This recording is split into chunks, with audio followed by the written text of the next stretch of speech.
Halo semuanya, Pecel Lele akan membahas mengenai rahasia yang sulit terungkap meski sudah banyak petunjuk tentang beragam hal misterius di alam semesta ini. Namun tak mudah manusia bisa menjangkaunya. Bagi umat muslim Al-Quran merupakan kitab suci yang di dalamnya memiliki banyak petunjuk tentang alam semesta ini. Bahkan segala hal paling misterius yang sulit terjangkau oleh manusia bisa ditemukan dalam Al-Quran sebagai petunjuk. Seperti terdapatnya 6 tempat misterius sebagaimana disebutkan dalam Al-Quran dan sabda Rasulullah yang sampai saat ini sangat sulit dijangkau oleh manusia. Sudah banyak orang yang mencoba menjangkaunya tapi tidak berhasil. Bahkan kabarnya 6 tempat misterius ini menyimpan rahasia yang menakjubkan. Berikut 6 tempat misterius di bumi yang disebutkan dalam Al-Quran. Yang pertama, Telaga Ainul Hayat. Menurut beberapa ahli tafsir mengatakan bahwa Ainul Hayat merupakan air kehidupan yang bisa memperpanjang usia manusia. Barang siapa yang meminumnya meski hanya seteguk saja maka akan mendapatkan keabadian hidup. Allah akan menjamin kehidupannya hingga kiamat kecuali dia memohon kepada Allah untuk dimatikan. Beberapa hikayat menyebutkan, ketika Allah menciptakan dunia diturunkanlah tetesan air surga ke dunia. Salah satu tetesannya berubah menjadi Ainul Hayat. Beberapa sumber menyebutkan bahwa Dajjal pernah mandi dan minum air ini sehingga ia tetap hidup hingga saat ini. Tapi bukan hanya Dajjal. Nabi Khidir juga diyakini oleh sebagian ulama masih hidup hingga saat ini dikarenakan telah meminum air Ainul Hayat. Sejumlah pendapat menyebutkan bahwa Ainul Hayat dijaga Nabi Khidir dan berada di Pulau Bermuda yang merupakan salah satu pulau paling misterius di dunia. Kedua, Tembok Ya'juj dan Ma'juj. Tembok Ya'juj dan Ma'juj disebutkan dalam Al-Quran dibangun oleh Raja Zulkarnain, hingga saat ini masih menjadi misteri terkait keberadaannya. Menurut kabarnya sekitar 50 km di utara Beijing ada sebuah desa di kaki bukit yang bernama Badaling. Dari tempat ini para turis dari berbagai belahan dunia memasuki pintu gerbang tembok besar China. Saking tingginya tembok itu disebut-sebut bisa dilihat dari bulan. Akhirnya banyak orang yang menyangka jika tembok besar China adalah yang dibuat oleh Raja Zulkarnain seperti dalam surah Al-Kahfi. Sedangkan yang disebut Ya'juj dan Ma'juj adalah bangsa Mongol Utara yang merusak dan menghancurkan negeri-negeri yang mereka taklukkan.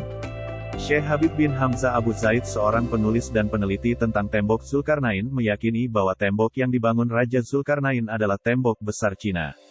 Ia juga merincikan penelitian disertai bukti-bukti yang ditemukannya dalam bukunya. Namun secara material terlihat perbedaan yang sangat jelas antara tembok yang dibangun Raja Zulkarnain dengan tembok besar China. Tembok Cina terbuat dari susunan batu bata. Sedangkan dalam Al-Quran disebutkan bahan tembok yang dibangun Raja Zulkarnain terbuat dari tumpukan besi yang dicampur dengan tembaga. Yang berbeda dengan penjelasan Syekh Handidin Hamzah Abu Zaid Abdullah Yusuf Ali dalam tafsir The Holy Quran. Tepatnya di distrik Hisar, sekitar 240 km di sebelah tenggara Bukhara ada celah sempit di antara gunung-gunung batu. Letaknya di jalur utama antara Turkestan ke India.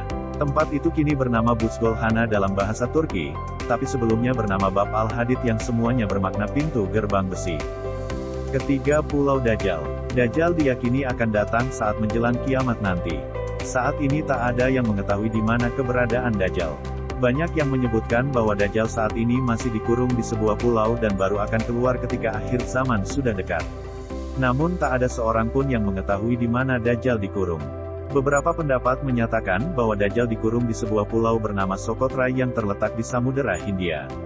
Kepulauan ini terletak 80 km sebelah timur dari tanduk Afrika dan 380 km sebelah selatan Jazirah Arab.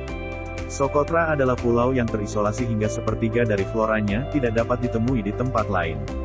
Namun sebagian ulama tak sependapat soal itu karena dianggap tak memiliki dalil yang kuat.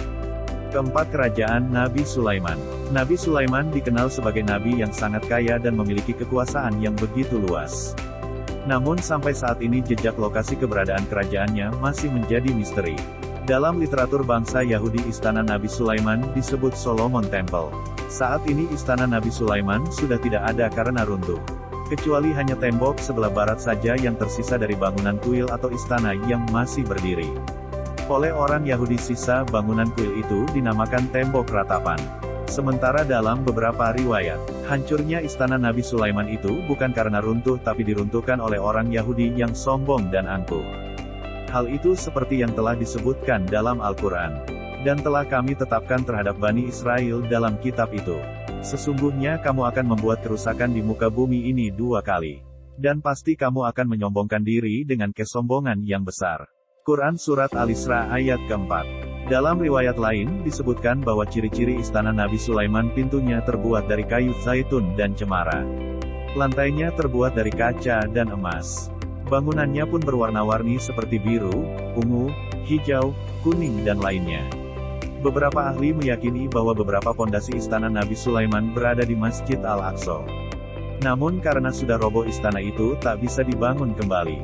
Berdasarkan hal itu banyak pihak mengatakan bahwa Yahudi sangat berambisi sekali untuk menghancurkan Masjid Al-Aqsa karena simbol dari istana Nabi Sulaiman sebelumnya. Kelima, Sumur Barhut. Sumur Barhut begitu misteri karena belum pernah dijelajahi oleh peneliti. Sumur ini diyakini bukan digali oleh manusia melainkan dengan bantuan bangsa jin. Sumur ini disebut sebagai tempat berkumpulnya ruh orang kafir. Namun Barhut adalah sebuah legenda yang masih dalam perdebatan hingga saat ini. Sumur ini berada di padang pasir bernama Barhut Hadramaut di Yaman. Sumur ini memiliki luas 100 meter dan kedalaman sekitar 250 meter. Keenam, Gunung Kaf. Ketika Rasulullah Shallallahu dimigrasikan dari Sidratul Muntaha langit ketujuh. Di tengah perjalanan kembali ke bumi di mana Rasul menyaksikan panorama yang sangat indah dan menakjubkan. Rasulullah melihat sinar biru yang membelah angkasa raya. Rasulullah lantas mengajak malaikat Jibril untuk mengunjungi lokasi sinar biru itu. Ternyata sinar itu berasal dari gunung besar bernama Jabal Kaf. Dalam tafsir Al-Alusi, Gunung Kaf diilustrasikan sebagai gunung yang tak kasat mata manusia pada umumnya. Hanya orang-orang pilihan saja yang bisa melihatnya. Ibnu Asyur mengatakan warna biru langit saat ini merupakan pantulan cahaya Jabal Kaf. Sementara Ibnu Abbas menyebutkan Gunung Kaf mengelilingi bumi ini dan memiliki ukuran yang sangat besar. Itulah 6 tempat misterius yang disebutkan dalam Al-Quran. Terima kasih sudah mampir di channel Pecel Lele. Sampai jumpa lagi.